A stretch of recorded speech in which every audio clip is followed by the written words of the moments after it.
인류가 30만 년 전에 현생 인류가 20만 년, 30만 년 전에 출발을 할 때 현생 인류가 가진 자산은 돌도끼가 유일한 거였다.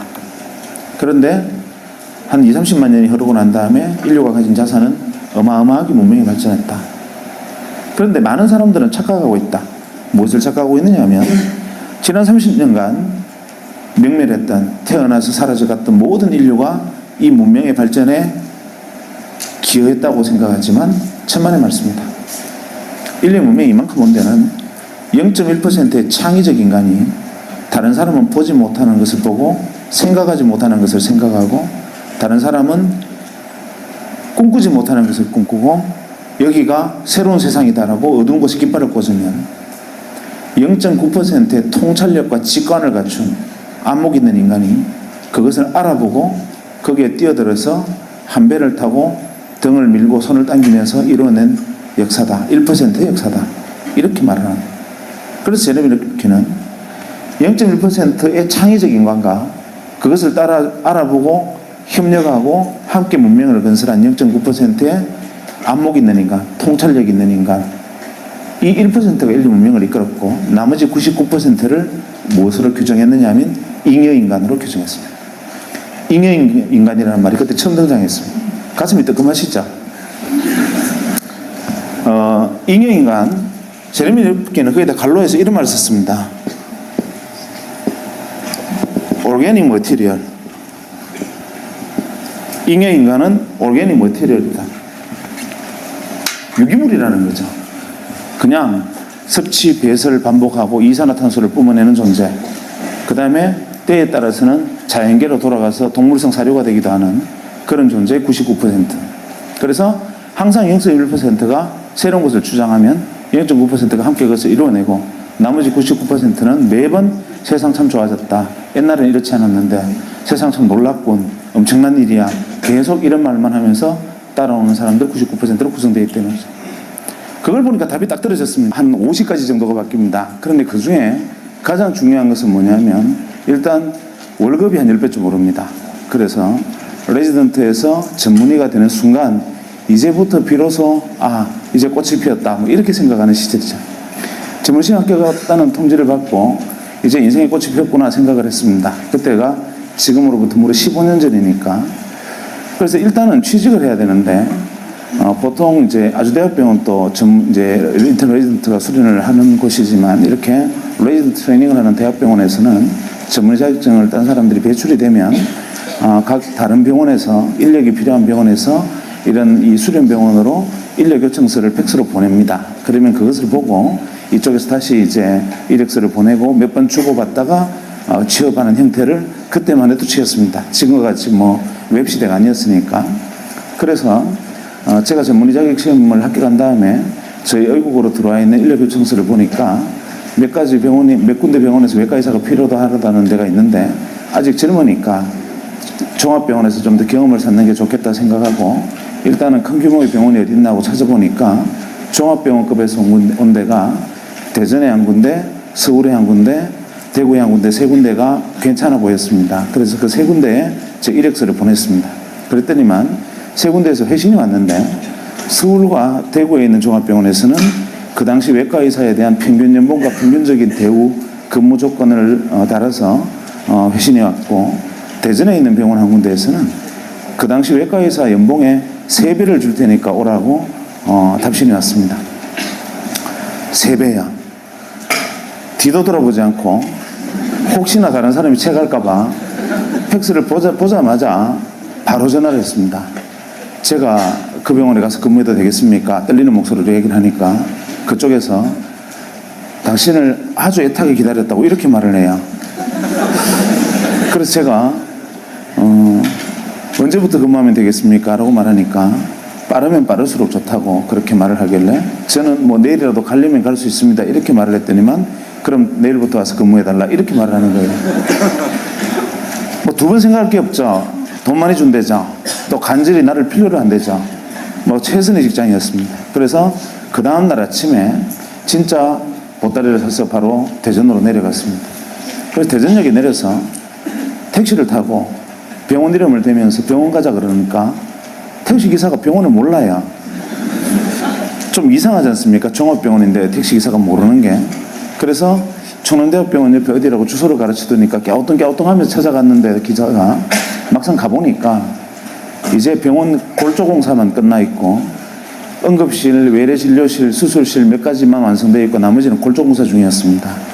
이유는 인가받은 날짜에 개원을 해야 되고 공사는 지연되고 해서 우선 한 개층의 반만 형식적으로 오픈을 한 상태였고 제가 뭔가 좀 잘못됐다는 것을 깨닫긴 했지만 그래도 이왕 왔으니까 하고 원장실을 찾아가서 문을 두드리고 들어가니까 원장님이 저를 반기시면서 이렇게 말했습니다.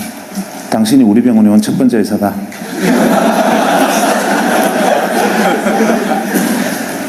뭔가 좀 잘못됐다는 걸 두 번째 깨달았습니다.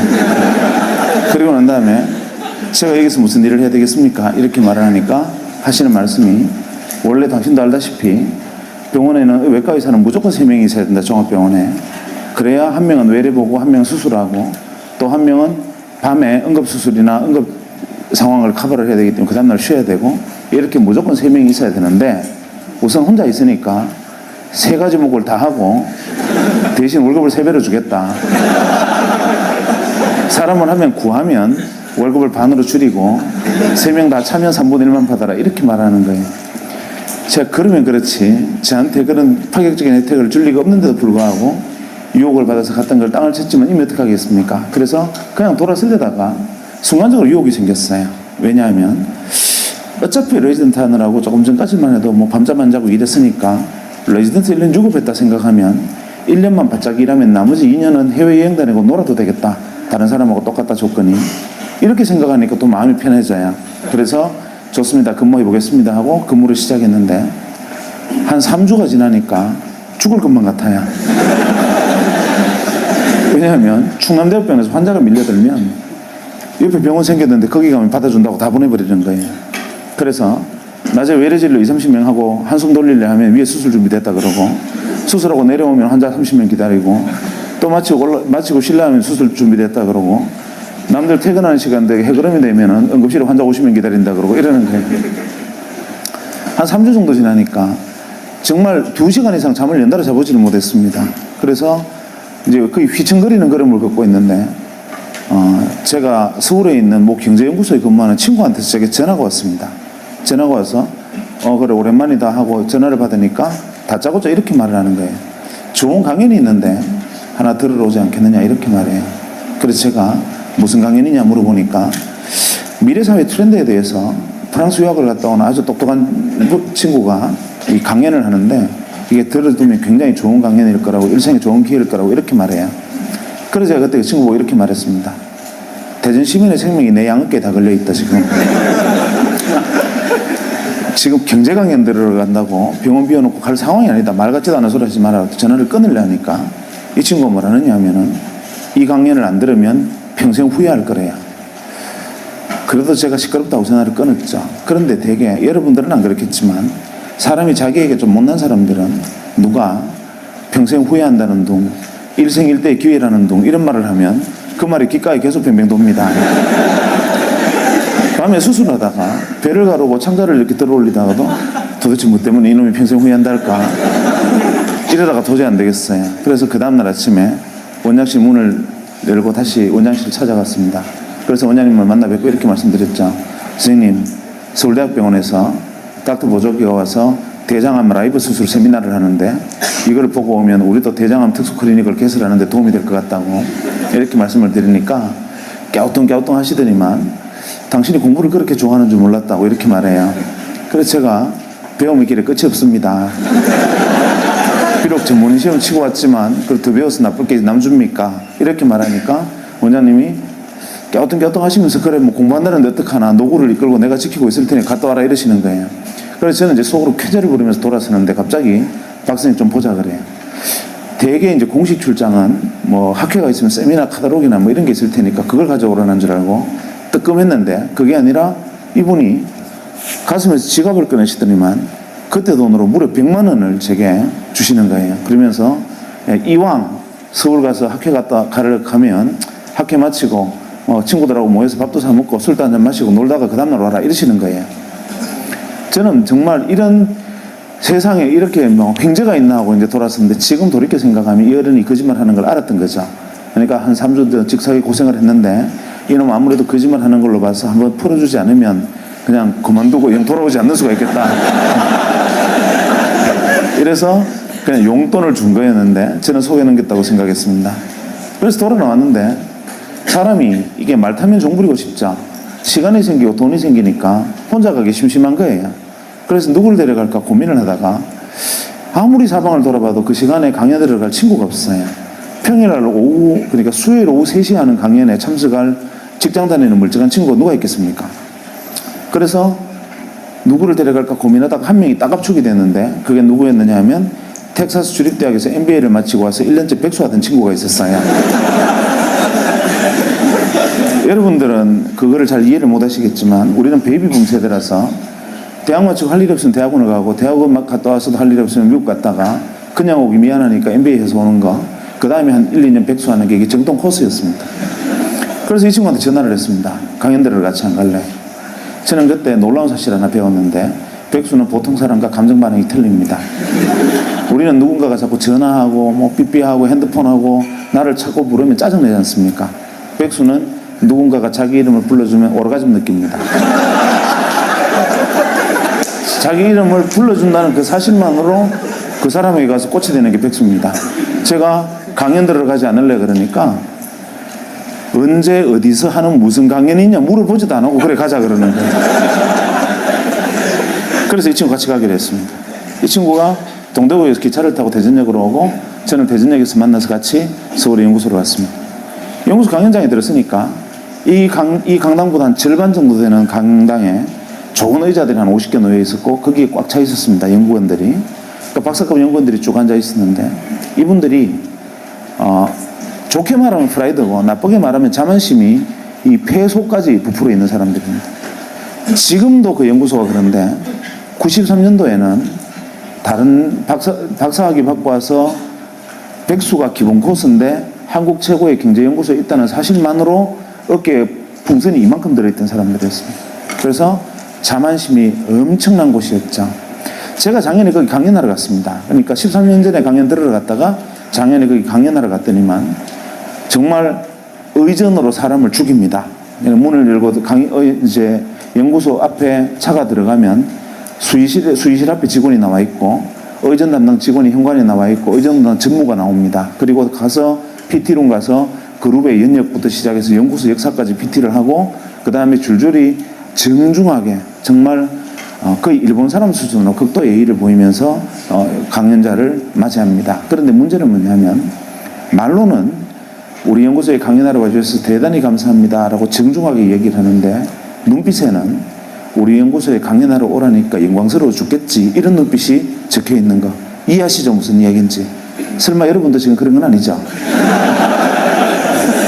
어쨌거나 간에 그 정도로 이 교만함이 들어있을 때는 프라이드가 강한 사람들이 쭉 앉아 있었고 저희들은 외부에서 청강에 있으니까 제일 뒤에 앉았습니다. 그 순간 연자가 옆에 문을 열고 들어왔는데 연자가 와서 이 무대에 올라오는 순간 이분들이 불쾌한 기색이 역력해지면서 갑자기 헛기침이 나오고 저거 뭐냐 그러고 어수선하고 소란내지기 시작했습니다. 이유가 뭐냐 하면 연자가 복장이 너무 황당했기 때문에 그렇습니다.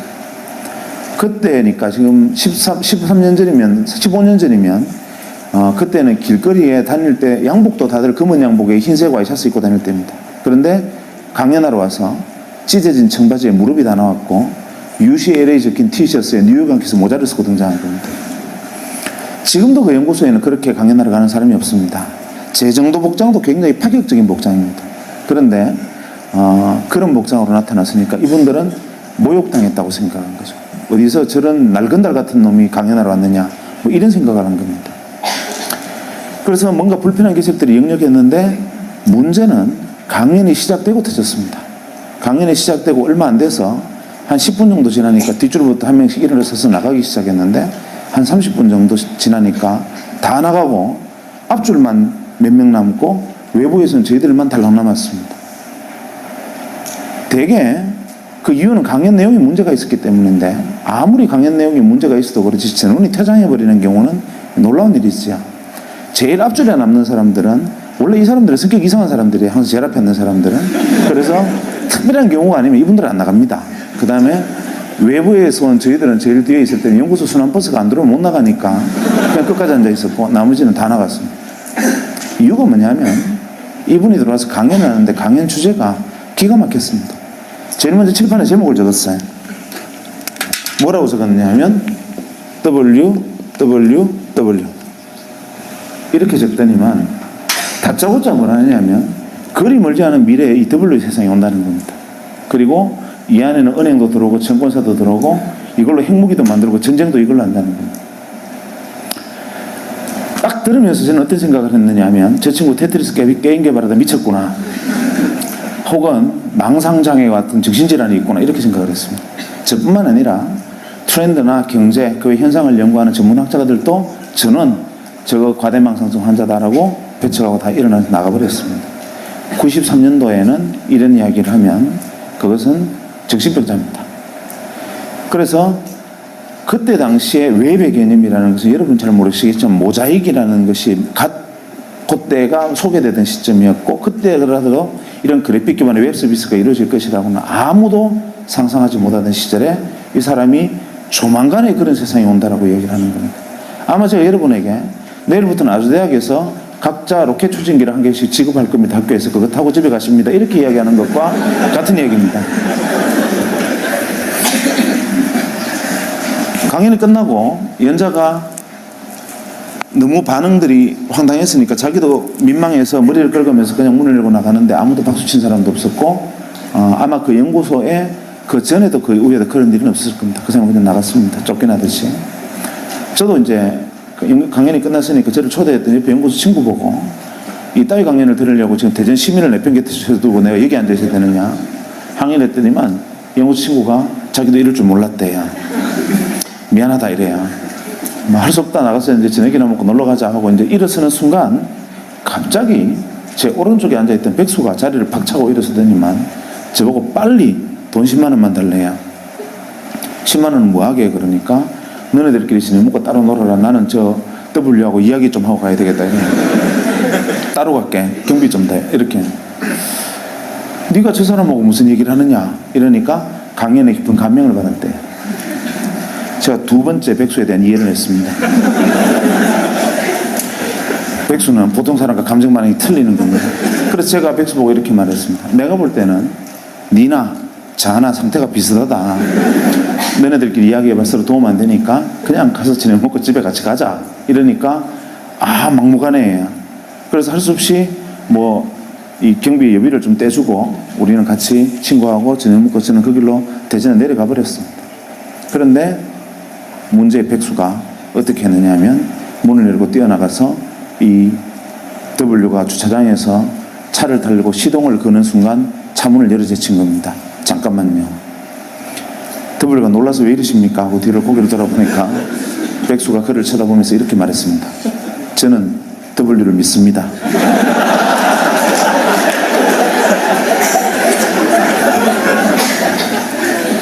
W가 믿어주시는 건 감사한데 왜 이러시나요? 이러니까 저를 W의 세상으로 인도해 주십시오. 옥신각신하다가 W가 납치됐습니다. 어디로 갔느냐 하면 마포의 공동 노타리에, 지금은 많이 없어졌지만 그때 주먹구이집이라 그래서 이렇게 불판에 고기 구워 먹는 집들이 많았습니다. 거기에 끌려가서 새벽 2시까지 백수에게 풀려나지를 못했습니다. 백수가 가진 건 인내심밖에 없죠. 끝까지 물고 늘어졌습니다. 나중에는 W가 제게 원하는 게 뭡니까? 왜 이러십니까? 나 집에 가야 됩니다. 이러니까 백수가 제게 W의 세상으로 뛰어들 수 있는 실마리를 던져주면 놔주겠습니다. 이렇게 됩니다. 결국 못 이긴 W가 백수에게 이렇게 하는 것이 어떻겠느냐라는 조언을 하고서야 풀려났다는 후문이 들려왔습니다. 그로부터 한 2, 3년이 지난 다음에 이 문제의 W가 작은 사무실을 하나 냈습니다. 자본금 700만 원으로 알고 있습니다. 그리고 이 W를 하는 회사를 창립을 했고 그 회사의 자산 가치가 현재 2조 가까이 됩니다. 놀라운 일이죠. 쇼킹한 일입니다. 그건 그렇다 치죠. 그런데 저는 아직도 그때 일만 생각하면 모골이 송연한 것이 무엇이냐면 자본금 700만 원으로 출발을 해서 지금 수조의 자산을 일군 기업이 됐다는 게 놀라운 게 아니라 정말 놀라운 것은 무엇이냐면 그때 지금으로부터 15년 전에 이런 세상이 펼쳐질 거라고 말했던 그 세상이 지금 내 눈앞에 그대로 펼쳐져 있다는 사실이 소름 끼칩니다. 아무도 믿지 않았던, 옆에서 바로 귀에 대고 이야기를 해줘도 미쳤다라고 얘기했던 그 이야기들이 바로 지금 내 눈앞에 거짓말처럼 펼쳐져 있습니다. 저는 그게 지금도 그 사람의 이야기가 귀에 팽팽 돕니다. 소름이 끼칩니다. 그런데 그럴 수 있어요. 5천만 중에 1명 정도는 지니어스한 인간이 있습니다. 특별한 인간이 있어요. 뭐 한치 앞에 운명을 내다본 분들은 무당도 있는데 뭐 그럴 수도 있어요. 문제는 백수입니다. 이놈이 저하고 헤어지고 한 3주쯤 있다 전화가 왔습니다. 병원으로. 전화를 받아 상투적인 인사를 했죠. 그날 잘 내려갔냐 뭐 이렇게 인사를 했더니만 다짜고짜 지고 이러는 겁니다. 월급 받았나? 섬뜩하지 않습니까?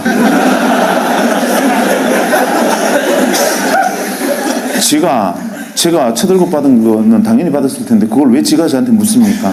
제가 서울 가면서 당분간 뭐 몸 팔아서 세배 받기로 했다 이런 얘기를 했단 말이죠.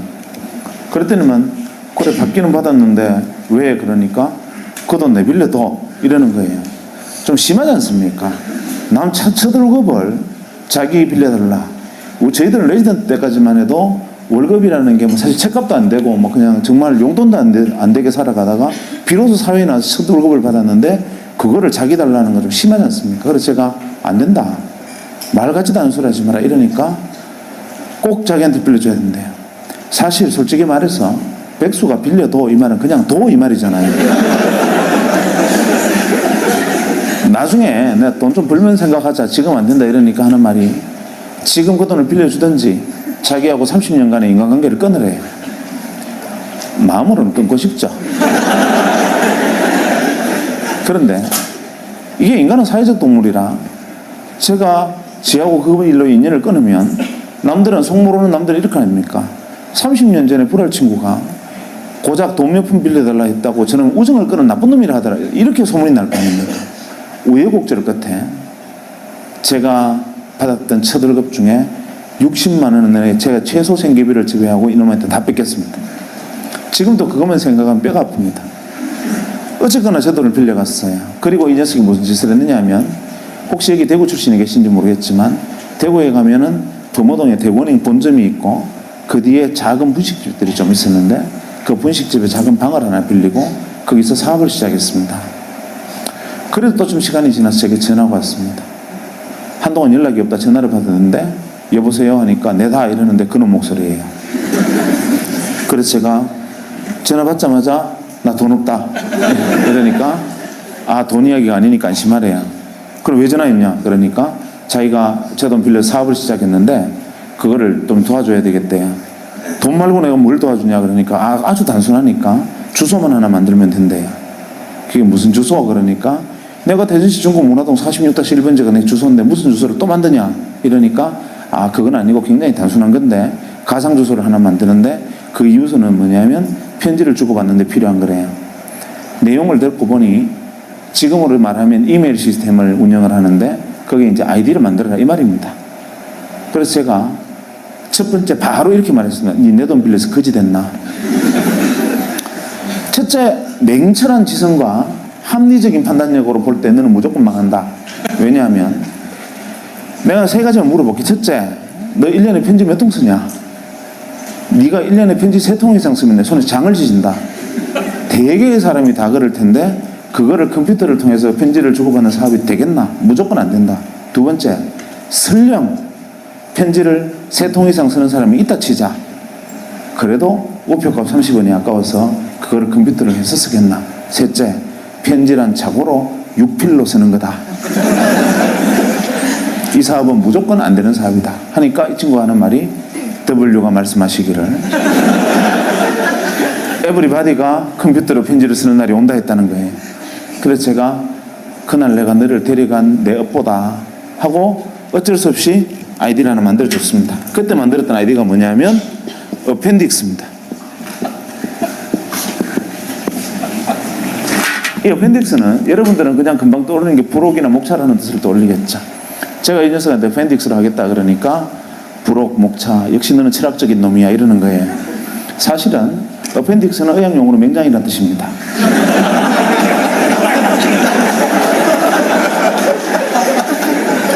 니는 내 인생의 맹장 같은 놈이다. 있어도 도움이 안 되고 염증을 일으키면 생명을 위협하는 놈이다.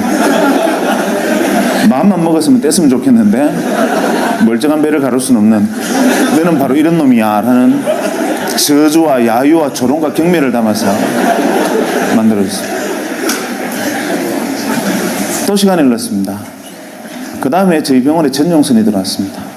소위 여러분들이 지금 쓰고 있는 메가패스와 인터넷 전용선이 그때 들어왔습니다. 어디에 제일 먼저 들어왔느냐? 종합병원에 제일 먼저 들어왔습니다. 정부기관하고. 그때 정보고속도로 사업 때문에 의료정보 산업하고 정부 행정전산망 사업인다. 행정전산망 사업 때문에 정부와 종합병원에 시범적으로 인터넷 전용선들이 깔리기 시작했습니다. 들어오기는 들어왔는데 책상 위에 정부 지원 컴퓨터도 올라왔고 전용선이라는 게 깔려 있는데 대체 이거는 쓸 데가 없었습니다. 기껏 한다는 게 하이텔 접속하는데 조금 빨랐다는 거, 그 이외에는 하등 용도가 없는 그 시전용선이었습니다. 그렇게 컴퓨터를 방치해 두고 있는 어느 날 자기가 또 백수가 전화와서 뭘 하나 어떻게 해라 해서 그냥 뭐 어떻게 했습니다. 그러고 난 다음에 무심코 하루는 컴퓨터를 딱 켜니까 갑자기 바이러스 먹은 것처럼 크다는 창이 하나 붕 뜨더니만 산신령 그림이 하나 나타나고 산신령이 편지를 들고 있는 그림이 나타나요. 그러면서 편지가 왔습니다 하면서 산신령이 이렇게 편지를 흔들어요.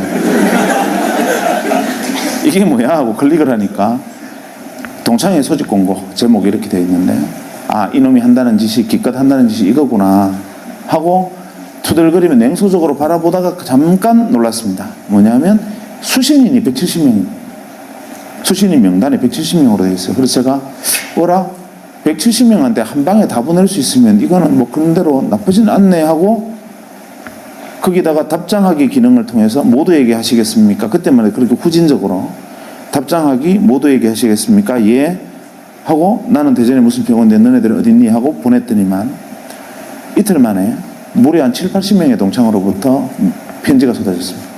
나는 뭐 어디에 있다, 나는 정부의 뭐 과천에 어디 청사에 있다 이런 식으로 막 연락이 쏟아졌는데 이거 신기하지 않냐? 되게 반응이 이랬습니다.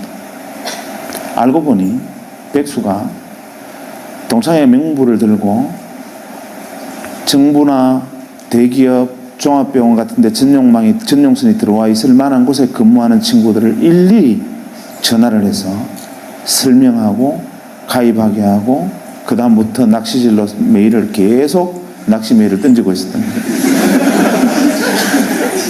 저도 덜컥 물었던 거죠.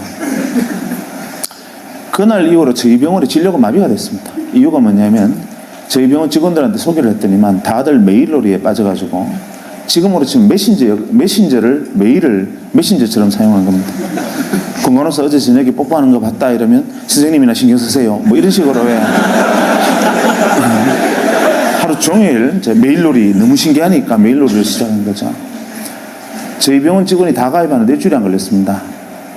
물론 그 동창들 주변에 있던 사람들도 그랬죠. 그래서 서울도 아니고 대구에서 시작한 전자메일 서비스 회사가 1년 반 만에 250만의 가입자를 모집했습니다. 그리고 99년 초에 골드만삭스라는 외국계 투자사 600억의 지분을 넘겼습니다. 그리고 지금은 포스코 센터 옆에 있는 이렇게 쳐다보기도 어려운 빌딩의 소유주이기도 하고 그 안에 4개의 벤처기업을 거느린 벤처 지주사의 회장으로 변신해 있습니다. 백수가. 그리고 제 돈은 아직 안 갚았습니다.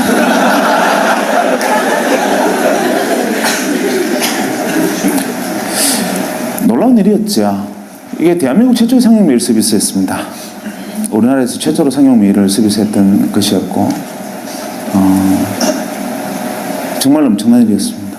저는 그 과정에서 굉장히 가슴이 아팠습니다. 굉장히 고통스러웠어요. 옆에 지켜보면서. 왜냐하면 이 친구가 잘 된 게 배가 아픈 게 아니라 왜 같은 장소에서 같은 사람으로부터 같은 말을 들었는데 자기도 눈이 두 개 있고 저도 눈이 두 개 있고 귀는 똑같이 두 개 달렸고 같은 귀와 같은 눈을 가지고 똑같은 사람으로부터 이야기를 들었는데 왜 백수의 눈에는 인생을 걸고 뛰어들어야 하는 복음으로 들리고 저한테는 망상장애를 가진 환자의 그냥 기괴한 이야기를 들렸던가. 이게 이해가 안 됐습니다. 왜 이 차이가 도대체 어디에서 온 거냐. 혹시나 미국 가서 MBA 한다고 접시 닦고 온 게 통찰력을 넓힌 것이냐 생각해봐도 그건 아니었죠. 왜냐하면 그때 당시 앉아있던 박사과 연구원들은 그보다 더 오래 있었을 테니까. 그것도 이유는 아니다. 대체 이유가 뭐냐 고민을 하던 차에 마침 그때 제가 읽고 있던 책에서 답을 구했습니다. 제레미 르프킨 아시죠? 제레미 르프킨이 그때 쓴 책인, 책 제목이 기억이 안 납니다. 그때는 허접한 책이었는데 제레미 르프킨이 쓴 책, 그때는 제레미 르프킨이 아주 자기 초기 단계 저작이었죠. 이런 내용이 있었습니다. 인류가 30만 년 전에 인류가 이제 현생 인류가 20만 년, 30만 년 전에 출발을 할 때 현생 인류가 가진 자산은 돌도끼가 유일한 거였다. 그런데 한 20, 30만 년이 흐르고 난 다음에 인류가 가진 자산은 어마어마하게 문명이 발전했다. 그런데 많은 사람들은 착각하고 있다. 무엇을 착각하고 있느냐 하면 지난 30년간 명멸했던 태어나서 사라져갔던 모든 인류가 이 문명의 발전에 기여했다고 생각하지만 천만의 말씀이다. 인류의 문명이 이만큼 온 데는 0.1%의 창의적 인간이 다른 사람은 보지 못하는 것을 보고 생각하지 못하는 것을 생각하고 다른 사람은 꿈꾸지 못하는 것을 꿈꾸고 여기가 새로운 세상이다라고 어두운 곳에 깃발을 꽂으면 0.9%의 통찰력과 직관을 갖춘 안목 있는 인간이 그것을 알아보고 거기에 뛰어들어서 한 배를 타고 등을 밀고 손을 당기면서 이뤄낸 역사다. 1%의 역사다. 이렇게 말을 합니다. 그래서 제레미 르프킨은 0.1%의 창의적 인간과 그것을 따라 알아보고 협력하고 함께 문명을 건설한 0.9%의 안목 있는 인간, 통찰력 있는 인간, 이 1%가 인류 문명을 이끌었고 나머지 99%를 무엇으로 규정했느냐 하면 잉여인간으로 규정했습니다. 잉여인간이라는 말이 그때 처음 등장했습니다. 가슴이 뜨끔하시죠? 잉여인간, 제레미 르프킨은 거기다 갈로에서 이런 말을 썼습니다. 오르게닉 머티리얼. 잉여인간은 오르게닉 머티리얼이다. 유기물이라는 거죠. 그냥 섭취, 배설 반복하고 이산화탄소를 뿜어내는 존재. 그 다음에 때에 따라서는 자연계로 돌아가서 동물성 사료가 되기도 하는 그런 존재의 99%. 그래서 항상 0.1%가 새로운 것을 주장하면 0.9%가 함께 그것을 이루어내고 나머지 99%는 매번 세상 참 좋아졌다. 옛날에는 이렇지 않았는데 세상 참 놀랍군. 엄청난 일이야. 계속 이런 말만 하면서 따라오는 사람들 99%로 구성되어 있다는 거죠. 그걸 보니까 답이 딱 떨어졌습니다. W는 0.1%였고 제 친구 백수는 0.9%에 속했고 저는 잉여인간이었던 거예요. 인정하기 싫었지만 인정하지 않을 수 없었고 그게 사실이었습니다. 한데 그게 슬프지요. 나를 유기물이라는데 내가 이성이 없는 임팔라 따위하고 저하고 같은 존재라는데 기가 막히죠. 그래서 어떻게 하면 이걸 벗어날 수 있을까? 두 번째, 지금 이번에 90년대에 일어나고 있는 이 엄청난 현상들, 변화들, 이것만이 일시적인 현상이냐? 제레미 르프킨 역시도 지금 현재 변하고 있는 이 모습만 보고 헛소리하는 건 아니냐? 과거에도 진짜 그랬나? 이게 궁금했습니다. 그래서 레트로그레이드하게 뒤집어 보니까 구구절절이 국면이 바로 제레미 르프킨 이야기와 일치했습니다. 대표적인 예로 뭐 다른 것까지 이야기할 필요는 없고 경제사만 하나 놓고 보면 한 200년 전에 산업혁명이 일어났습니다. 아시는 분 아시겠지만 공작기계에 대한 산업특허 1호는 방적기계입니다. 그러니까 모직을 생산하는 기계죠. 모든 사람이 배틀에서 시조가 날줄을 엮어서 모직을 생산하던 영국에서는 양털은 나왔지만 그것을 가공할 능력이 없어서 길 건너에 있는 이 네덜란드로 가서 이 모직물을 생산해서 도로 가져오면서 엄청난 옷값이, 이 모직값이 엄청나게 비쌀 때였습니다. 아무나 입지 못하던 것을 기계를 통해서 대량 생산한다니 이거는 세상을 뒤집는 혁명과 가까운 이야기였습니다. 창의적이죠. 그 기계를 만든 W는 획기적인 물건을 개발한 겁니다. 문제는 다른 사람들은 다 그냥 그런 게 있나 보다 하는데, 그때 당시 글래스고에 그 공장이 처음 만들어졌을 때 주변에서 감자밭을 하던 사람들 중에 일부가 이렇게 생각합니다. 저놈 W다. 저거 세상 뒤집겠다. 산업을 중심이 되겠다. 나도 저기 뛰어들 방법이 없을까? 고민을 합니다. 그러다가 어디에 주목을 하느냐 하면, 죽었다 깨어나도 기계를 만들 재간은 없으니 어디에 주목을 하느냐 하면, 모직 생산이 잘 되면 아무리 기계가 잘 돌아가 봐야 양털 없으면 안 된다. 지금 대개 천재들의 가장 큰 단점은 좌우를 돌아보지 않는 겁니다. 공장은 지어놓고 양털을 어디서 가져올지도 생각을 하지 않고 우선 지금 가져오듯이 그냥 하면 되겠지 생각하지만, 그것을 딱 착안한 일부 감자밭을 하던 사람들이 감자밭을 갈아엎고 양목장을 시작합니다. 모직 생산 어마어마한 속도로 인기를 끌고 양털이 대량으로 필요해지면서 어마어마한 부를 양목장주들이 가져갑니다. 뒤늦게 너도 나도 감자밭을 갈아엎고 양목장들을 하는 바람에 영국에 감자파동이 일어납니다. 감자기근으로 영국 아일랜드 같은 경우에 거의 절반이 감자파동으로 죽는데, 이유는 바로 모직 때문에. 그 상황을 두고 토마스 모어는 유토피아라는 책을 씁니다. 그러면서 토마스 모어 유토피아는 제일 앞에 이런 말이 나오죠. 시가 나옵니다. 양이 사람을 죽였네, 양이 사람을 죽였네. 그거 읽어보신 분 계시죠? 그거 보면 양이 사람을 뿔로 떠받아 죽였다고 생각하시겠지만, 사실 그때의 사회상, 즉 산업이 사람을 죽이는 것을 묘사를 했습니다. 전부 양목장을 하는 바람에 사람이 먹을 감자가 없어져서 감자기근이 들고, 결국 굶어 죽게 생긴 사람들이 감자를 훔치게 되고, 결국에는 감자를 훔치면 교수형에 처한다는 법이 만들어지고, 영국의 길거리에는 교수형에 처해진 목매달린 시체들이 줄줄이 늘린 상황, 그 가혹한 상황을 두고 토마스 모어가 유토피아를 씁니다. 어쨌거나 간에 그만큼 한 명의 생각이 세상의 사회사까지 뒤집어 버립니다. 결국 양목장주들이 어마어마한 부를 축적합니다. 그래서 지금 영국에 가면 약 300개 정도 유력 가문이 있다 그러는데, 그 가문들의 문양을 잘 들여다보면 이 양뿔이나 양머리가 그려진 문양들이 많습니다. 그것은 과거 200년 전에 조상들이 양목장을 했던 사람들의 후손이다 라는 것을 증명합니다. 그때 여전히 감자밭을 하던 사람들은 후손은 지금도 감자를 캐고 있다는 전설이 있죠. 문제는 그때부터 시간이 다시 조금 더 흐릅니다. 유럽에 드디어 소형 내연기관이 만들어지고, 그것을 마차에 장착하는 초창기 형태의 원시적인 자동차가 만들어집니다. 하지만 그것을 자동차로 볼 수는 없었죠.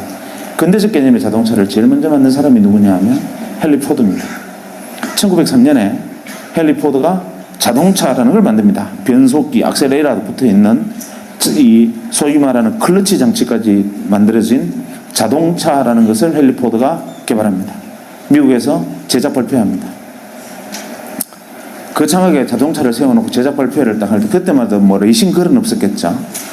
헨리 포드가 옆에 서서 이것이 자동차다 이렇게 얘기를 하니까 도하 미국 언론들이 그 다음날 획기적인 물건이다라고 기사를 받은 게 아니라 헨리 포드를 조롱하는 기사들이 미국 신문을 도배를 합니다.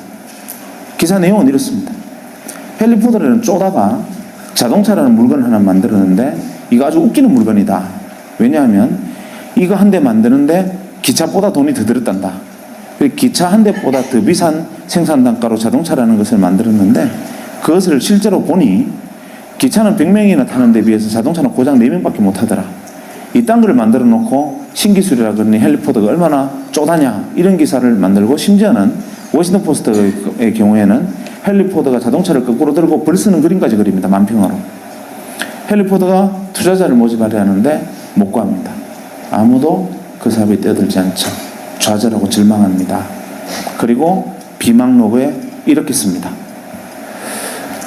세상의 모든 사람들이 나를 바보라고 비웃는데 나는 나를 조롱하는 사람들이 바보라고 나는 확신한다. 이유는 뭐냐면 그 사람들은 내가 자동차 한 대를 만들 때 들은 비용을 두고 비싸다고 말하지만 대량 생산하면 가격은 떨어진다. 두 번째, 기차는 100명이 탈 수 있을지는 모르나 기차는 단점은 정해진 시간에 정해진 길밖에 가지 못한다. 하지만 내가 만든 자동차는 원하는 시간에 원하는 곳에 마음대로 갈 수 있고, 기차가 다니지 않는 모든 도시를 연결해서 세상을 물리학으로 뒤집을 거다라고 헨리 포드는 피눈물을 흘리면서 비망록에 세상과 저항하는 글을 씁니다. 헨리 포드 자서전에 보면 제일 앞에 나오는 대목이 바로 그 장면입니다. 투자자를 구하지 못하고 절망과 좌절의 시간을 보냅니다. 그때 동네에 건달 하나가 헨리 포드 이야기를 듣습니다. 듣고 갑자기 무릎을 칩니다. 저놈 W다. 그리고 나도 자동차 산업에 뛰어들어야 된다. 저거 획기적이다. 헨리 포드 말이 맞다. 이렇게 생각을 하는데 문제는 이게 안 되니까 뛰어들 방법이 없습니다. 다행히 돈은 있었습니다. 집안에 석유회사 지분이 있었고 우리식으로 치면 뭐 H그룹의 그 주먹질 잘하는 회장님 아들 정도 되는 막 그런 정도의 위상이었다고 보면 됩니다. 그런데 어쨌거나 간에 본인은 낡은달에 가까웠는데 이 낡은달이 갑자기 전기가 스치면서 무릎을 칩니다. 이거 획기적이다. 뛰어들어야 된다. 이렇게 생각하는데 어떤 방법으로 뛰어들 것이냐 고민을 하다가 어디에 주목하느냐 하면 양목장주처럼 자동차가 물로 가나 여기에 주목을 합니다. 헨리 포드 자동차가 불과 10대도 생산되기 전에 8개의 주유소를 만듭니다. 그리고 그로부터 3년의 세월이 4년의 세월이 흐른 후에 1907년에 드디어 대량 생산 모델 포드 T카라는 게 세상에 선보입니다. 그래서 대량 생산에서 가격이 낮춰진 근대적 개념의 자동차들이 쏟아져 나오고 그로부터 20년간 전 세계가 자동차 산업으로 뒤집힙니다. 문제는 차를 사서 몰고 나오면 기름을 넣을 데가 없습니다. 이 사람이 선점한 주유소, 새로 만들어진 도로마다 이미 선점 효과 때문에 계속 이 사람이 주유소를 늘려가고 정유공장 지분을 넓혀갑니다. 1940년대 중반까지 미국 전체 주유정유 시장의 94%를 독과점해버립니다. 미국 사람들이 못 살겠다. 한 사람이 저걸 독점하고 있으니까 우리 도저히 견딜 수 없다. 그래서 미국 사람들이 견디다 못해서 의회에 청원을 하고 미 의회가 이 한 사람을 겨냥한 법을 만듭니다. 독과점 풀어라. 그것이 여러분이 알고 있는 공정거래법. 놀라운 일이었죠. 이 사람은 전 세계의 부를 전무후무한 부를 긁어모읍니다. 록펠러입니다. 그리고 오늘날까지도 그 시대의 주인이 됐던 록펠러의 영향은 아직까지 미칩니다. 또 10년 정도 세월이 흘러 제2차 세계대전이 벌어집니다. 1, 2차 세계대전이 벌어지는데 아주 지극히 통신이 문제입니다. 내가 적에게 이야기를 하면 적군이 우리가 교신을 하면 적군이 교신을 듣고 우리가 대장님 폭격할까요? 그러면 적군이 듣고 있다. 쟤들 폭격한다. 숨어라. 이런단 말이에요. 그때 그것을 보고 이거 지극히 단순한 건데 하고 인터폰 회사를 하던 친구가 전화선 끊고 어차피 음성을 코딩하고 디코딩해서 넘기는 게 다인데 이거를 주파수를 넘기면 무전기라는 것을 만들겠다 해서 무전기를 만들어서 소위 말하는 주파수 통신을 할 수 있게 만들어서 무전기를 만들고 대량으로 전장에 납품을 합니다. 그야말로 대박이 터집니다. 단순한 발상의 전환으로. 그리고 오늘날의 모토로라가 그거로 시작됩니다. 1946년에 휴레패커드가 또 10년이 흘러서 트랜지스터라는 걸 개발합니다. IC. 사람들이 만들었나 보다 이러고 있을 때 이 트랜지스터를 이용하면 진공관을 대체하는 전자산업이 발달할 수 있겠다라고 믿고 거기에 뛰어드는 그 당시 중소기업들, 그 당시 전자회사들 중에 선점에서 뛰어든 수많은 0.9%의 기업들이 있었습니다. 그리고 기업들은 톰슨, 제네시스, 월프, 필립스와 같은 어마어마한 전자회사로 성장을 해나갑니다. 그리고 1960년대 일렉트로 메카트로닉스 시대, 기계와 전자문명의 시대로 전 세계 문명을 수십 단계 또 위로 밀어올리고 이 사람들이 시대의 주인이 됩니다. 또 10년이 흘러서 반도체라는 게 만들어집니다. W가 반도체를 들고 나옵니다. 전기가 흐르기도 하고 안 흐르기도 한다.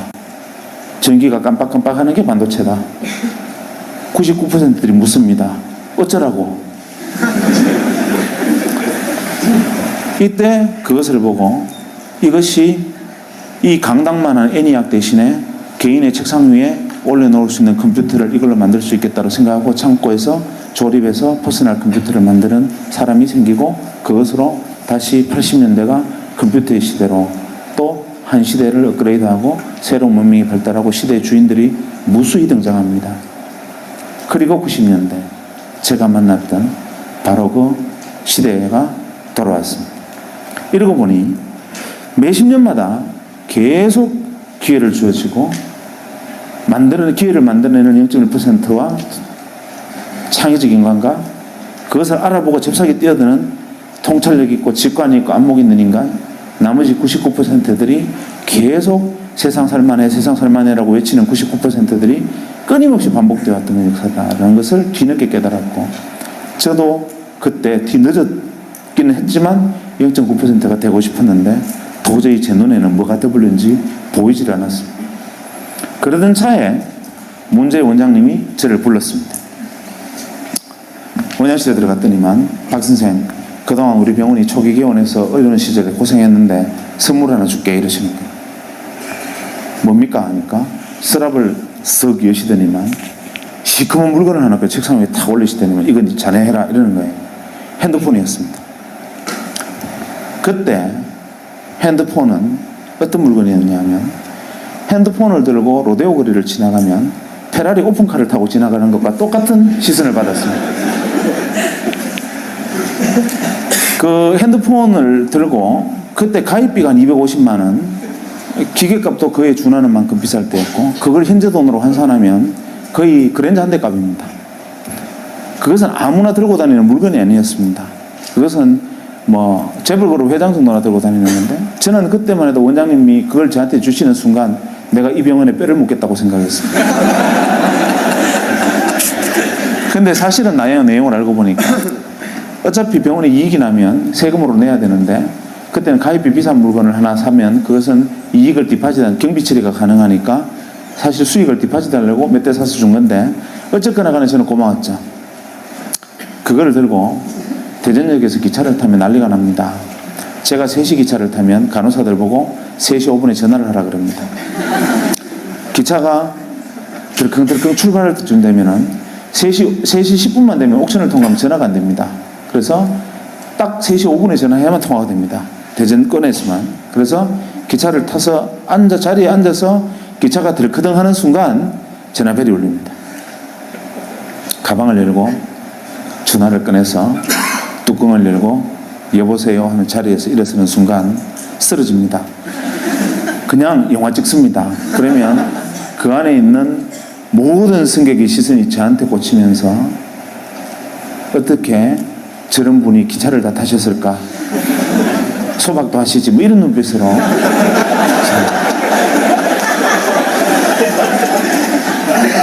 그런 물건이었습니다.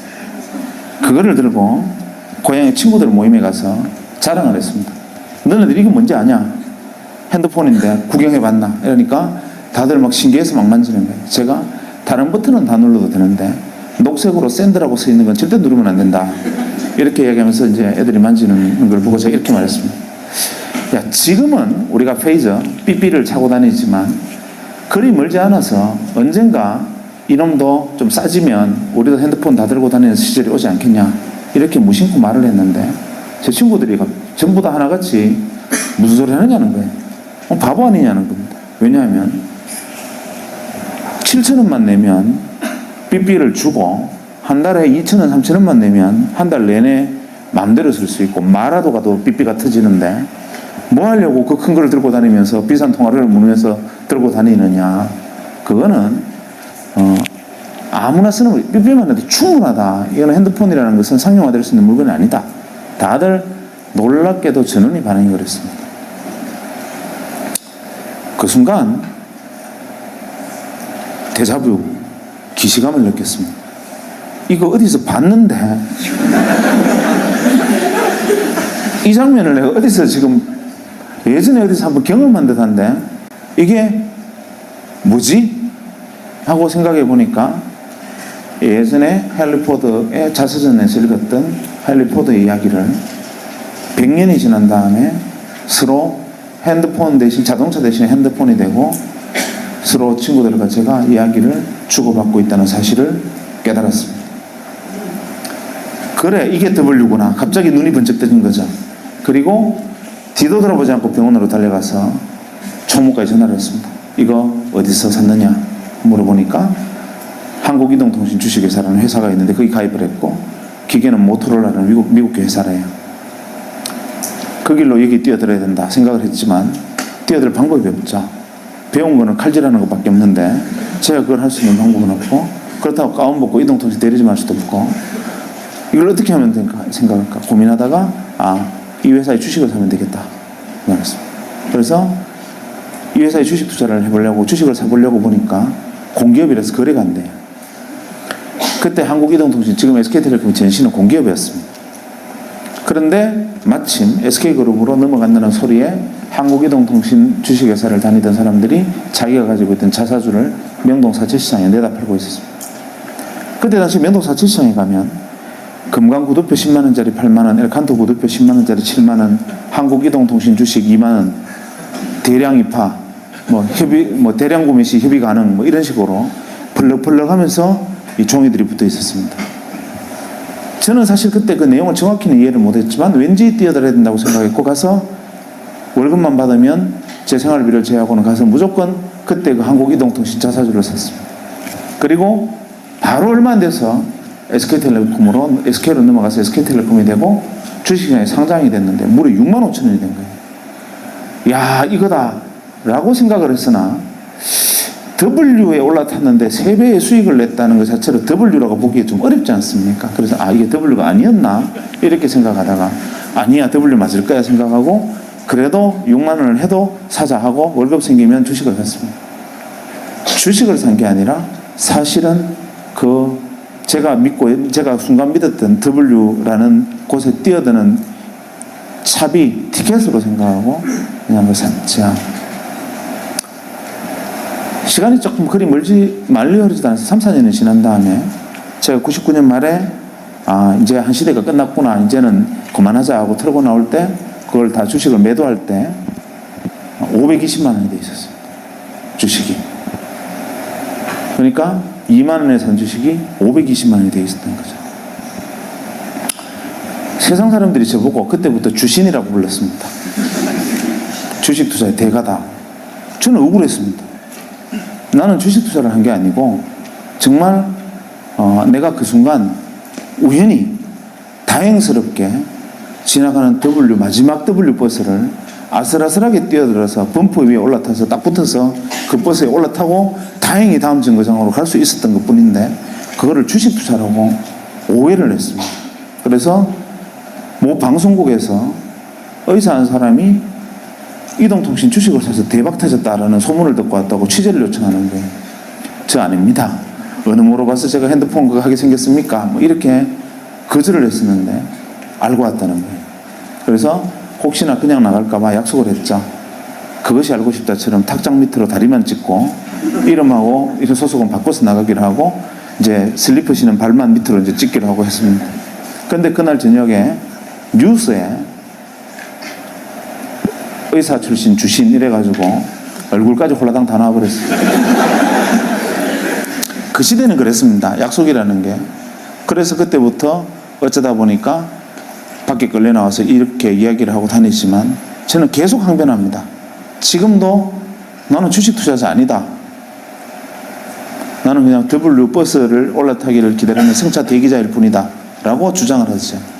그런데 문제는 그걸로 끝난 게 아니고 99년 말에 다행히 그걸 정돈을 하고 그 다음에 약간의 이제 성과가 있었겠죠.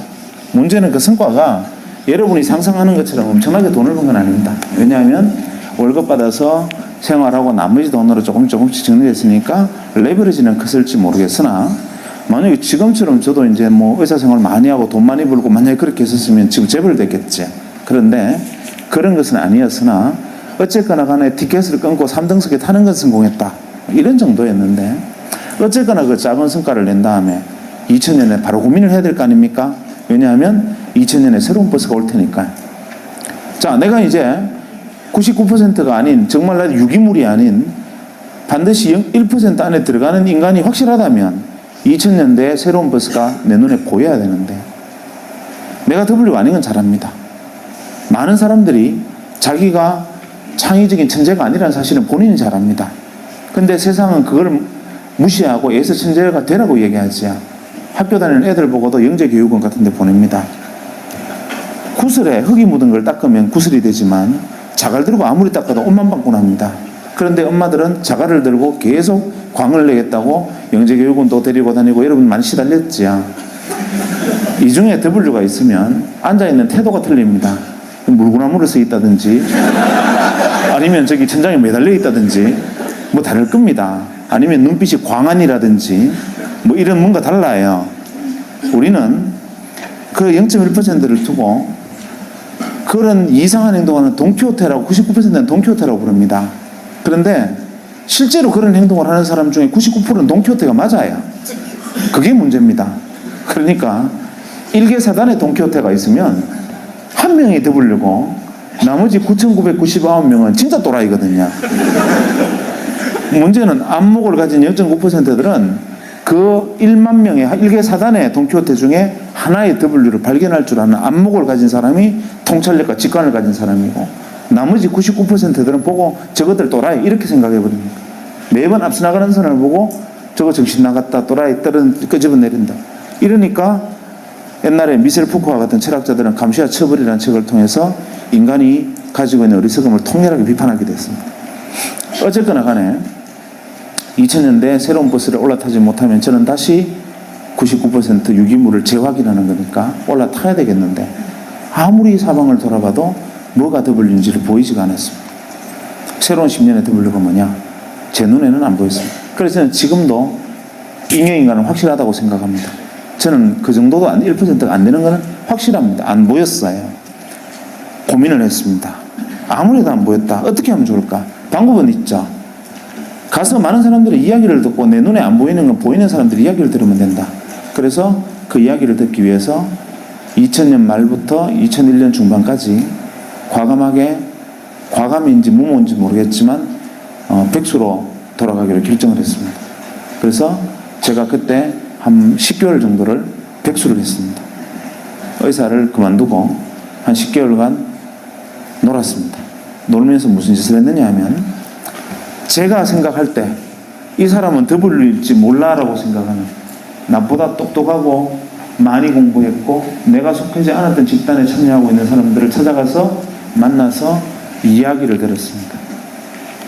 대학에서 강의하고 있는 친구 아니면 가서 뭐 연극하는 친구 아니면 연구소에 있는 친구 혹은 뭐 기발한 친구 심지어는 애니메이션 하는 친구까지 찾아가서 그냥 밥 사주고 술 사주고 이야기 듣고 그래 뭐 니네들 뭐 하고 있냐 뭐 그거 어떻게 보이냐 그 내용이 어떤 거냐 이렇게 10개월간 틈만 나면 점심이건 저녁이건 아침이건 약속으로 사람을 만났습니다. 현자들을 만난 거죠. 내 머리가 안 되면 남의 머리를 빌리면 되니까. 한 10달 정도 사람들이 이야기를 만나서 이야기를 듣다 보니까 정리가 좀 됐습니다. 아, 이거였구나. 내가 볼 눈은 없었지만 다른 사람의 눈을 빌리니까 보였어요. 이때 이 앞선 친구들이 제게 뭐라고 얘기를 했느냐 하면 이거를 정리해서 얘기를 하면 이랬습니다. 이 친구들의 요지는 2000년은 그때 이야기입니다. 지금으로부터 8년 전에 2000년은 획기적인 변화가 있을 해다. 왜냐하면 1000년 이전에 새로운 1000년이기도 하고 1900년 이후에 새로운 100년이기도 하고 1990년 이후에 새로운 10년의 시작이기도 하기 때문에 거대한 패러다임 시프트도 일어날 거고 산업, 문화 모든 측면에서 정치 체제까지 다 바뀔 거다. 2000년은 이번에는 큰 변혁이 온다. 문제는 어떻게 오느냐 이거를 논점을 생각해 보자. 이게 그 현명한 친구들의 이야기를 조합해 보면 이거였습니다. 이 친구들의 주장은 이겁니다. 2000년 이전에 멀리 갈 것도 없고 산업혁명 이후에 한 200년간 인류 문명이 이렇게 오다가 여기서 갑자기 이렇게 발전을 했는데 이 인류 문명을 일으킨 큰 힘은 뭐냐면 기계다. 모두가 동의하는 이야기입니다. 기계 문명이다. 문제는 기계가 문명을 건설을 했는데 인간이 기계의 주인이 아니고 기계가 인간의 주인인 시대였다. 이게 문제였다. 이렇게 말을 합니다. 이때의 구호는 여러분들은 잘 모르시겠지만 2000년 이전에 우리 사회의 가장 일반적인 구호는 닦고 조이고 기름치자였습니다. 무엇을? 기계를. 누가? 사람이. 거대한 공업단지 콤비나트를 만들어 놓고 인간은 곳곳에 몽키 스패너를 들고 앉아서 혹시 기계가 고장날까봐 혹시 어디가 막힐까봐 어디가 셀까봐 기계의 안녕을 위해서 인간이 봉사했습니다. 그 과정에 생면을 들이마시고 인간은 폐암에 걸려 쓰러지고 중금속 오염이 되어서 미나마타병, 이따이따병 걸려서 자빠지지만 그래도 그때 인간의 희생은 기계 문명의 번성을 위해서 해야 될 당연한 희생이었습니다. 지금 여러분의 어머니 세대의 그때 꽃다운 청춘들은 청계천의 벌집 같은 공장에 앉아서 몸을 웅크리기도 힘든 작은 곳에서 재봉틀을 돌리면서 봉제 공장에서 일을 해야 됐고 그것을 못 견뎌서 밖에 나가서 기름을 끼얹고 분신을 해도 그것은 조국의 번영과 조국의 민족의 중흥을 위해서 나아가는 이 길에서 생긴 이탈자에 지나지 않았습니다. 기계가 주인이었고 그 기계가 만들어낸 문명이 인간을 학대하고 인간을 부리던 시대, 이게 2000년 이전이었고 이 기계 문명의 가장 큰 특징은 그런 가혹함도 있었지만 제일 큰 문제는 아시다시피 엔트로피를 증가시키는 거다. 이게 가장 핵심적인 거라는 겁니다. 예를 들면 자연물을 기계 문명이 가공을 해서 이런 상품을 만듭니다. 예를 들면 저 땅속에 있는 원유 한 방울을 가지고 정제를 해서 이렇게 상품을 만들면 부가가치를 갖는 상품을 만들어내면 비싸집니다. 문제는 이놈이 가진 부가가치는 여기 쓰는 것인데 어느 날 안 나오면 조금 전까지만 해도 상품이었는데 안 나오는 순간 이건 쓰레기로 불립니다. 그리고 쓰레기가 되는 순간 원래 자연물의 상태로 되돌아가지 못한다. 즉 기계 문명의 특징은 비가역적이다. 이리버시블하다. 이 비가역적이고 이리버시블한 쓰레기들이 점점 쌓이고 자연물은 계속 기계 문명에 의해서 상품이 되고 쓰레기로 되고 비가역적으로 쓰레기가 축적되고 엔트로피가 증가하면 결국 이 기계 문명은 인류의 죽음으로 멸망할 수밖에 없다. 여기에 대한 자각이 2000년대 이후에 나타날 거다. 이렇게 말을 하는 겁니다. 여기에 대한 자각을 사람들이 하게 될 거다. 아니나 다를까 사람들이 이것을 자각한 일부 W들이 여러분 우리한테 핵심적인 키워드를 하나 던집니다. 뭐라고 던지느냐? 웰빙. 이게 W의 목소리인데 그걸 모릅니다. W가 웰빙 이러니까 99% 잉여인간들이 어떻게 생각하느냐면 웰빙 좋지. 고사리나물, 무나물에 밥 비벼 먹고 휘տն치도 마시고 해양 심청수 마시는 거야. 이렇게 생각하고 다운시프트로 전부 내려갑니다. 이 사람들이 말하는 웰빙은 뭐냐? 웰빙, 잘 살자는 거죠. 뭐가? 기계가 아니라 사람이 잘 사는 시대. 결국 핵심하도는 휴먼, 사람이라는 건데 이거를 그냥 우리가 다운시프트에서 나물 뜯어먹고 뭐 백이 숙제처럼 살아가자 이런 식으로 99%는 이해를 한 거죠. 그러면서 이 사람들이 제게 다시 이렇게 얘기했어요. 웰빙, 즉 사람의 시대다. 머신의 시대가 아니다. 사람 하면 떠오르는 게 뭐냐? 한번 생각해봐라. 답이 떨어진다. 이렇게 말합니다. 뭘까? 인간. 안 아프고 오래 살아야 되니까 의학, 약학. 이건 기본이다. 두 번째, 건강을 증진해야 되니까 헬스케어. 그 다음에 바이오. 이것도 두 번째 떠오르는 생각이다. 세 번째, 인간을 즐겁게 하는 게 뭐가 있겠나? 지금까지 인간이 괴로웠지만 이제 인간을 즐겁고 싶을 거다. 레저, 엔터테인먼트 이런 게 세 번째 그룹이 될 거다. 또 뭐 있나? 엔트로피가 증가하는 것을 막아야 되고 이 비가역적 생산물이 생기는 것도 막아야 되고 그 다음에 이것들을 증가하는 거 막으려면 화석연료 사용을 줄여야 되니까 대체 에너지 같은 것도 나타날 거다. 에너지가 문제가 될 거다. 다섯 번째, 이미 늘어난 쓰레기를 어떻게든지 줄여야 되고 엔트로피를 낮춰야 되고 어떻게든지 만들어야 되니까 해야 될 건 뭐겠네요. 환경, 에코 이런 게 될 거다. 일곱 번째, 기계를 사용하지 않고 부가가치를 만들어내는 방법, 사람 머리에서 부가가치를 만들어내는 지식산업이 있을 거다. 최소한 이 정도가 2000년대에 새로운 W일 거다라고 저한테 이렇게 그 사람들이 이야기를 들려줬습니다. 지금으로부터 한 7, 8년 전에. 그래, 이게 정답이구나라고 배웠죠. 그때 당시에 많은 사람들이 이랬습니다. W들이 2000년대 W를 쓰면서 웰빙 이렇게 말합니다. 앞으로 150년 이내에 지구의 절반이 물에 잠긴다. 이렇게 말을 하면 0.9% 통찰력 있는 인간들이 그래 큰일 난다. 그 해법을 가진 W들이 누구냐. 빨리 찾아내서 같이 이 산업을 키워나가고 빨리 대비를 하자. 이렇게 0.9%는 잽싸게 움직이는데 99% 잉여인간들은 150년 이후에 지구의 절반이 물에 잠긴단 말이지. 내가 죽고 난 다음이네 뭐.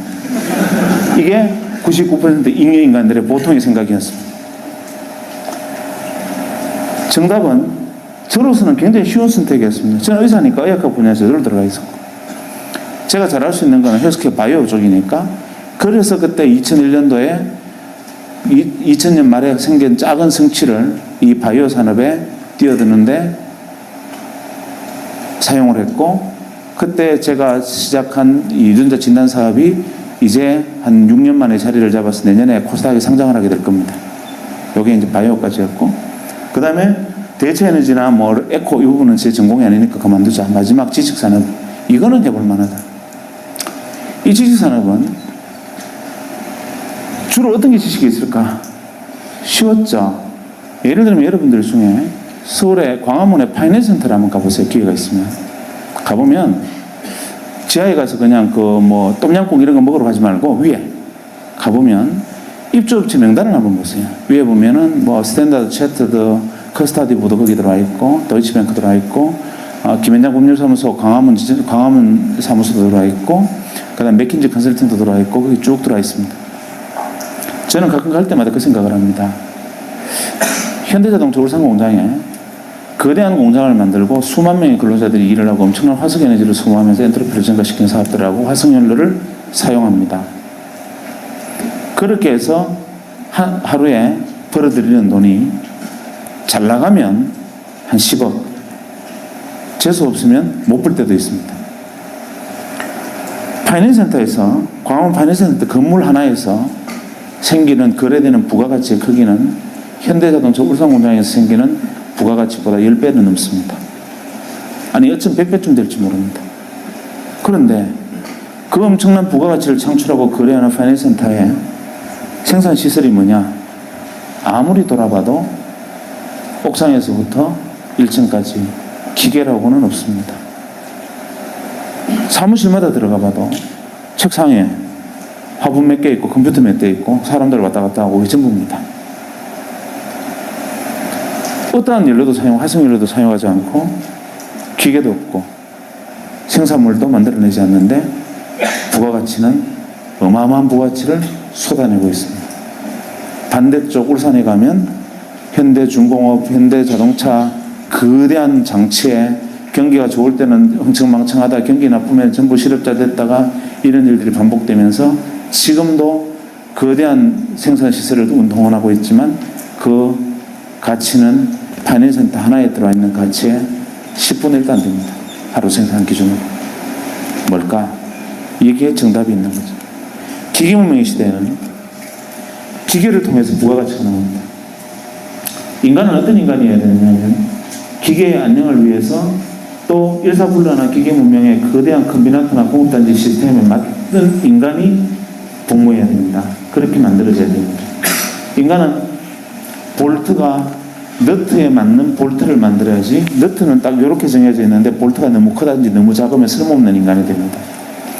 그냥 아무 생각 없이 승반 작업, 밀링 작업을 하면서 계속 손을 넣었다 뺐다 이것만 단순 반복하면 문제가 없으나 왜 내가 이 짓을 하고 있어야 되는 거야 라고 생각하는 순간 손목이 들컥 날아갑니다.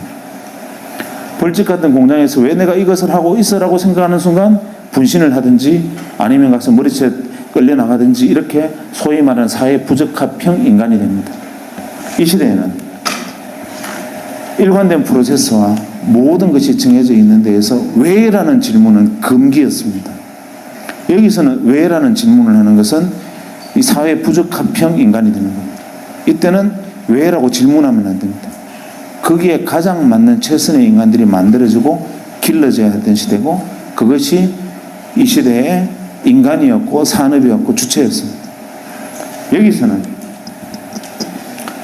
아무것도 단순한 생각만으로 왜라는 질문이 없이 할 수 있는 일은 단 하나도 없습니다. 그냥 이유 없이 워드 프로세스 자격증 하나 가지고 주는 문서 타이핑하는 사람조차 없습니다. 모든 것이 왜에서 출발합니다. 여기서는 why라고 말하지 않는 한 이 공간에서 한 시간도 버텨내지 못합니다. 벌써 여기에는 아무 문해와 문해충일 경우에 가장 성실한 인간이 되고 그렇게 될 수밖에 없고 이 구조는 사회는 직렬 구조입니다. 위에서부터 지시하면 따라오고 지시하면 따라와서 일사불란하게 아웃풋을 만들어야 됩니다. 이 과정에서 조금만 미스매치가 생기거나 여기서 왜라면서 딜레이가 되면 아웃풋이 팍 줄어듭니다. 이건 제거해야 될 인간입니다. 이 사고방식이 여러분들이 잘 알고 있는 미국의 1800년대로 돌아가 보면 1980년대로 돌아가 보면 전 세계 제조업의 가장 핵심 기업이면 제일 먼저 떠오르는 게 제너럴 일렉트릭입니다. 잭 welch가 GE를 살렸다고 표현을 했는데 사실 GE를 잘 살렸는가 잘 생각을 해보면 어떻게 됐습니까? 잭 welch가 처음에 살린 게 아니라 한번 시행착오 끝에 살립니다. GE가 산업문명이 쭉 발전하다가 이 단계에 미국은 우리보다 빨리 도달한 거죠. 인건비는 오릅니다. 더 이상 화석연료 떼가면서 나쁜 것도 하기도 어려워졌습니다. 생산성이 떨어져요. GE가 위기에 빠집니다. 우리보다 20년 전에. 그래서 GE는 결단을 내렸습니다. 어떤 결단을 내리냐면 기계문명 시대에 맞는 결단을 내립니다. 사람을 쥐어짜자. 사람의 절반을 잘라내고 자르는 방식은 너는 왜 다른 사람은 하루에 커피 3잔, 2잔밖에 안 마시는데 너는 3잔 마시냐? 다른 사람 화장실에 가면 5분 만에 오는데 너는 왜 7분 만에 와? 이 기준으로 사람들을 자르고 선택합니다. 그리고 인간을 기름을 짜고 마지막 마른 수건을 짤 때까지 또 짭니다. 이게 바로 식스시그마입니다. 여러분들이 알고 있는 식스시그마는 우아한 것처럼 보이지만 사실 식스시그마의 철학적 근본적인 부분을 시니컬하게 쳐다보면 기계를 축소하는 게 아니라 인간을 쥐어짜고 인간을 통제하는 겁니다. 기계문명 시대의 특징은 잘 안 되면 사람을 자릅니다. 더 안 되면 사람을 더 자릅니다. 더 안 되면 사람을 완전히 내버리면 기계를 씁니다. 장사가 잘 되면 2교대하고 더 잘 되면 3교대하고 더 잘 되면 24시간 돌아갑니다. 즉 인간은 상수가 아니라 변수입니다. 그렇게 하다가 결국은 사람을 잘라내고 하다가 더 이상 안 되니까 결국 GE가 변신을 합니다. 뭐로 변신을 합니까? 제너럴 일렉트릭이 선풍기부터 원자력 발전소까지 만드는 회사지만 세계 최대의 제조업체였던 GE가 결국 인간의 창의력에 주목을 합니다. 짜내서 되는 게 아니라 왜라고 말할 수 있고 머릿속에서 부가가치를 만들어낼 수 있는 인간을 키워내는 수밖에 없다 해서 창의력에 주목을 하면서 GE라는 기업 자체가 변신합니다. 현재 제너럴 일렉트릭이 벌어들이는 수익에 올해는 조금 떨어졌습니다만 작년까지만 해도 이익의 53%는 제조업에서 나온 게 아니라 GE의 53% 수익은 금융에서 나왔습니다.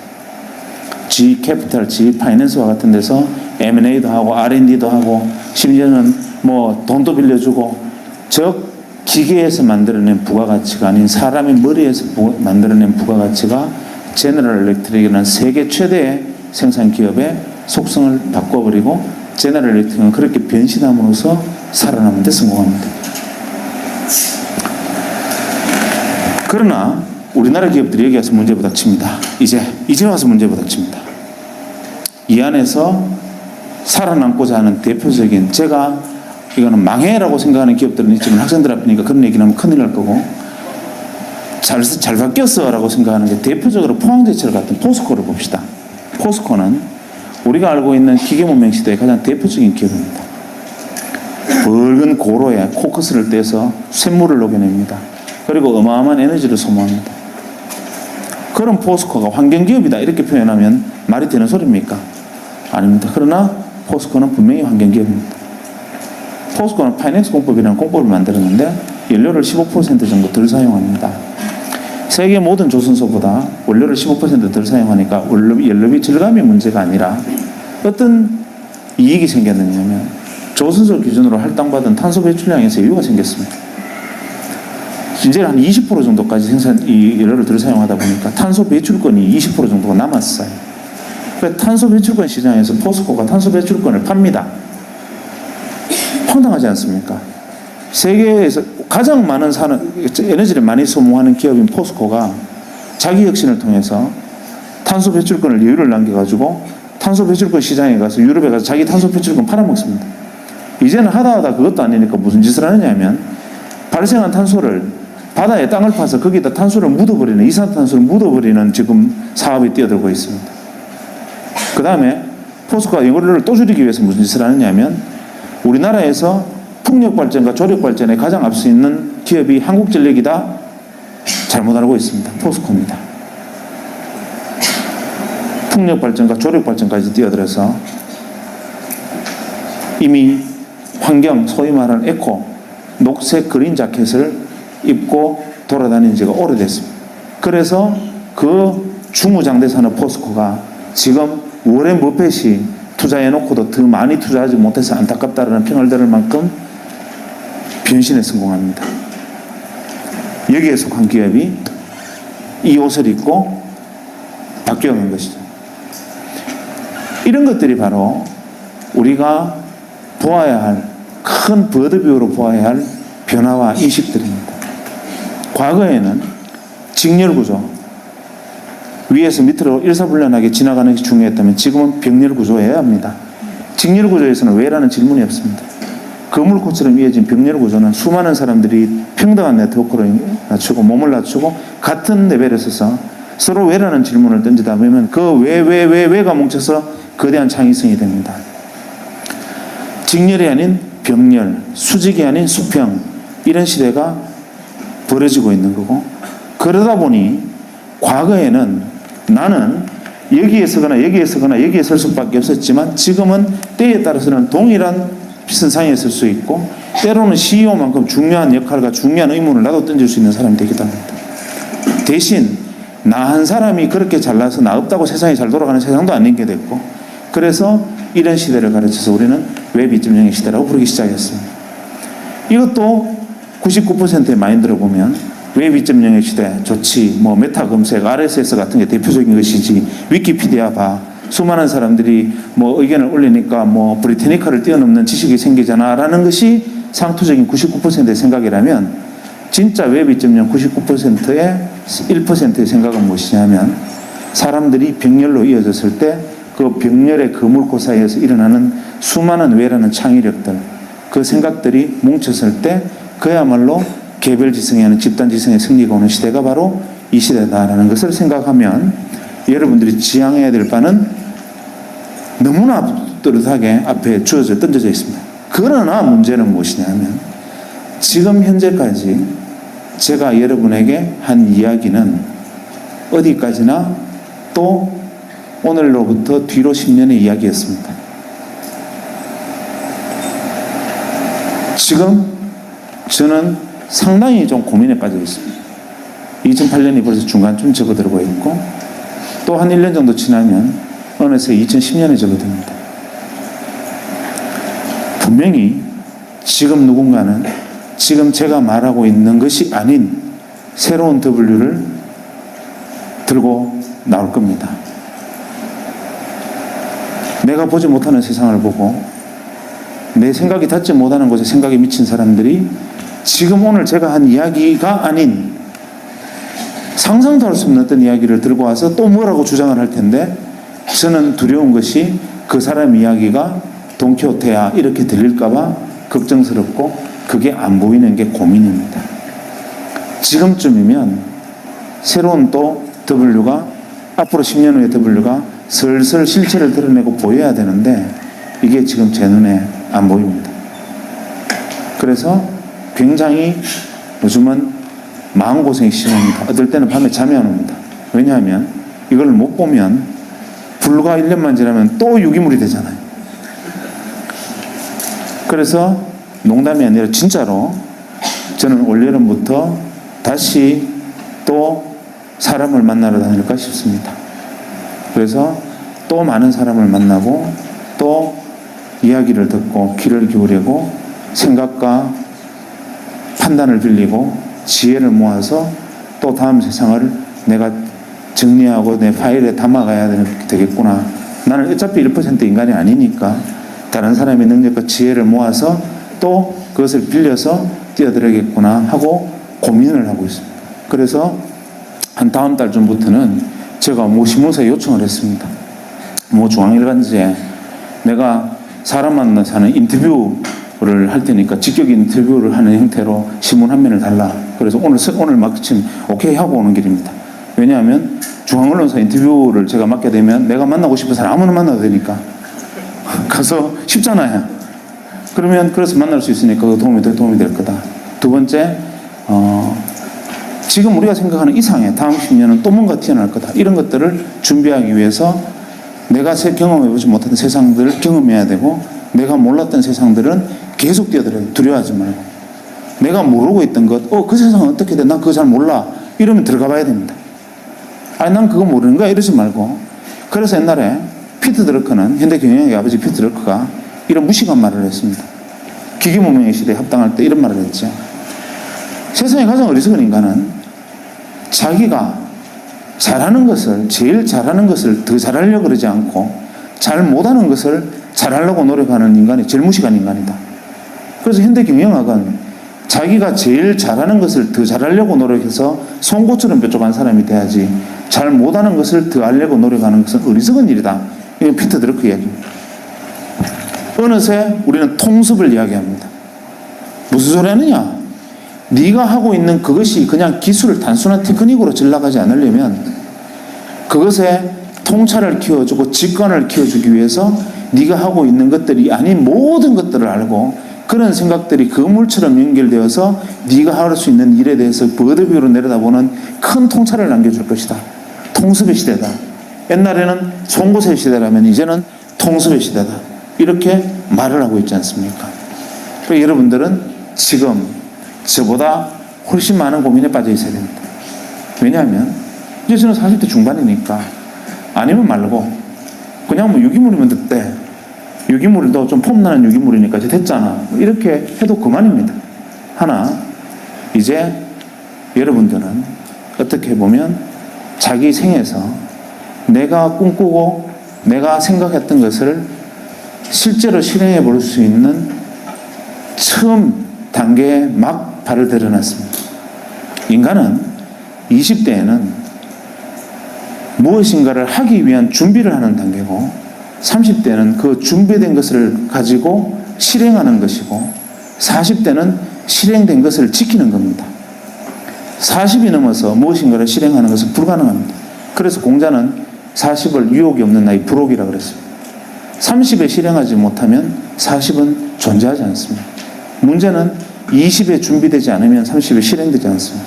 그래서 지금 여러분은 하루하루가 너무나 소중하고, 하루하루가 자기 미래의 생을 결정하는, 어떻게 생각하면 정말 오늘 내가 이 자리에서 그냥 가만히 앉아 시간을 보내고 있다는 사실이 진저리가 날 정도로 현재의 모습에 대해서 자각을 해야 됩니다. 제가 이만하면 먹고 살만하지 않습니까? 직업이 의사고 뭐 나름대로 폼나는 일도 많이 하고 돈도 좀 벌었는데 뭐가 답답해서 앞으로 10년이 뭘까를 고민하고 또 사람 만나러 다녀야 되겠다 이렇게 생각을 하고 있는데, 하물며 여러분은 제가 10년 후에 어떤 W가 있겠습니까? 이제 2년 후에는 어떤 것이 주인이 되겠습니까? 라고 물으면 여기 있는 사람 중에 아무나 손 들고 나와서 내 생각은요? 라고 2시간 동안 이야기할 수 있어야 됩니다. 학생은 앞으로 2년 후에 새로운 W가 어떤 거라고 생각하나요? 라고 제가 질문을 던지면 제 생각에는 이렇고 이런 이유로 해서 내가 생각할 때는 이것이 새로운 W가 될 것 같아요 라고 이야기할 수 있는 준비가 되어 있느냐? 라고 제가 여러분에게 물었을 때 여러분 준비되어 있습니까? 그런 준비가 돼 있어야 되고, 최소한 그 준비를 하기 위해서 치열해야 됩니다. 그러기 위해서는 자각과 자기애가 필요하고, 자기를 철저하게 치열하게 사랑해야 되고 자기를 믿어야 됩니다. 그래서 자기 안에 있는 창의성, 나를 아끼고 사랑하면 내가 가지고 있는 버려진 재능들이나 내가 가지고 있는 작은 것들이 남들이 인정해 주지 않는 것 하나하나가 소중하고, 그 안에서 내가 잘할 수 있는 것들을 찾아낼 수 있고, 그것이 어쩌면 시대의 주인으로 나를 만들어줄지 모릅니다. 제일 중요한 것은 그래서 자기를 사랑하는 거고, 그 마음으로 다른 사람을 사랑하고, 그 생각들이 여러분의 미래를 만듭니다.